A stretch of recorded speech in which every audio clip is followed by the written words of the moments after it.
हिंदुस्तान की तारीख की तमाम तस्वीरें वक्त की धूल में दबी हैं, जिनके निशान साल दर साल, कदम दर कदम मिटते रहे हैं।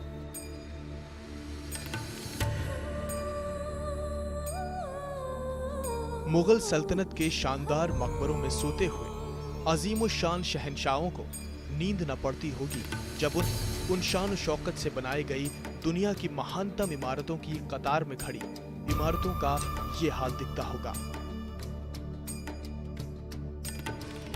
आज हम पहुंचे हैं दिल्ली के हुमायूं के मकबरे में।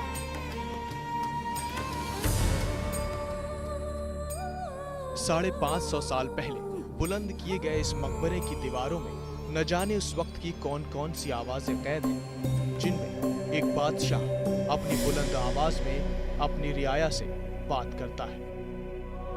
वो सिस्कियां भी हैं जो एक औरत अपने गुजर चुके शौहर की याद में ले रही है और उसकी याद में हुमायूं का मकबरा बना रही है।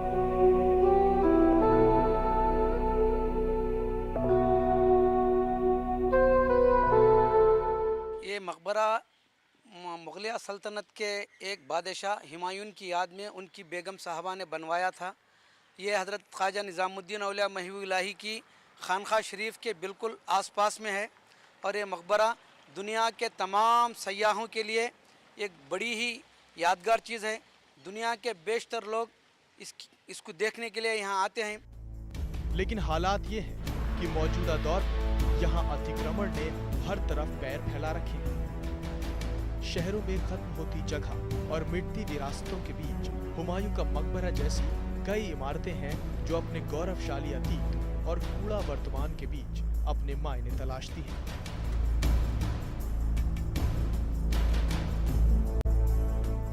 इस समय हम खड़े हैं निजामुद्दीन के हुमायूं के मकबरे के बाहर, जहां पर आप देख सकते हैं कि इस मकबरे को आज से 550 साल पुराने इस मकबरे को हुमायूं की याद में उनकी पत्नी ने बनवाया था।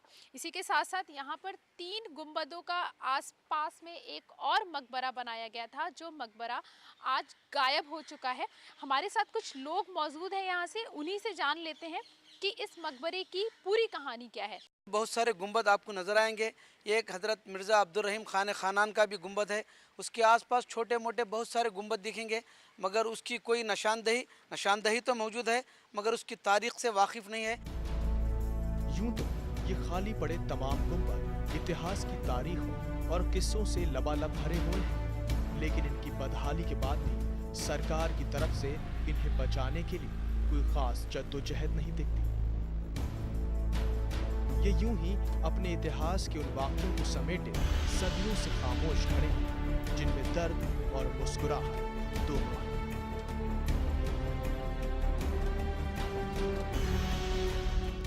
हुमायूं का मकबरा अपने आप में अकेला नहीं, इसके अलावा तमाम ऐसी इमारतें हैं जो सरकारी उदासीनता का शिकार हुई हैं। इन्हीं में से एक दूसरी इमारत है लोधी रोड पर 300 साल पुरानी बनी 12 खंबा कब्रगाह। यहाँ हालात ये हैं कि इस इमारत के गुंबदों का कोई अता पता नहीं।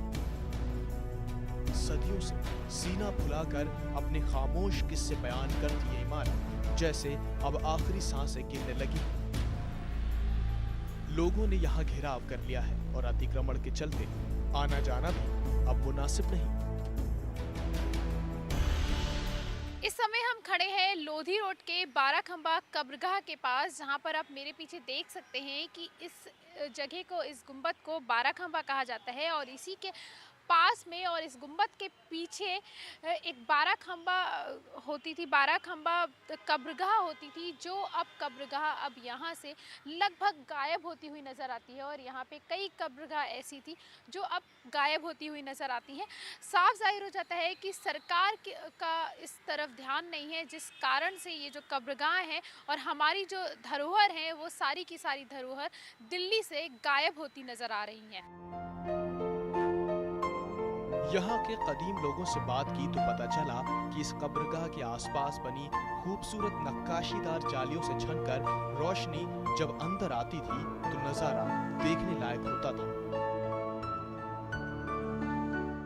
लेकिन अब आसपास की गंदगी और घिराव के चलते हालात बिगड़ गए हैं।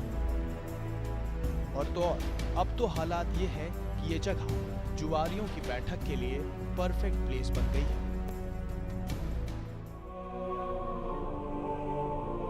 15वीं से 16वीं शताब्दी के आसपास हिंदुस्तान में जिन इमारतों को तामीर किया गया उसका सानी पूरी दुनिया में कोई नहीं। वो इमारतें हिंदुस्तान की भव्यता के साथ साथ बारीक काम की समझ और संपन्नता का वो ऐलान था जिसे दुनिया ने सर आंखों पर रखा। वो इमारतें, वो टीले, वो गुंबद जिनसे आज दुनिया भर में हिंदुस्तान को पहचाना जाता है, उनका ये हश्र देखकर मुगलिया बादशाह भले कब्रों में करवटें बदलते रहे, लेकिन सरकार और उसके विभागों में अब तक इनके प्रति फिक्र देखने को नहीं मिलती। प्रीति श्रीवास्तव, दिल्ली, पल्स NCR।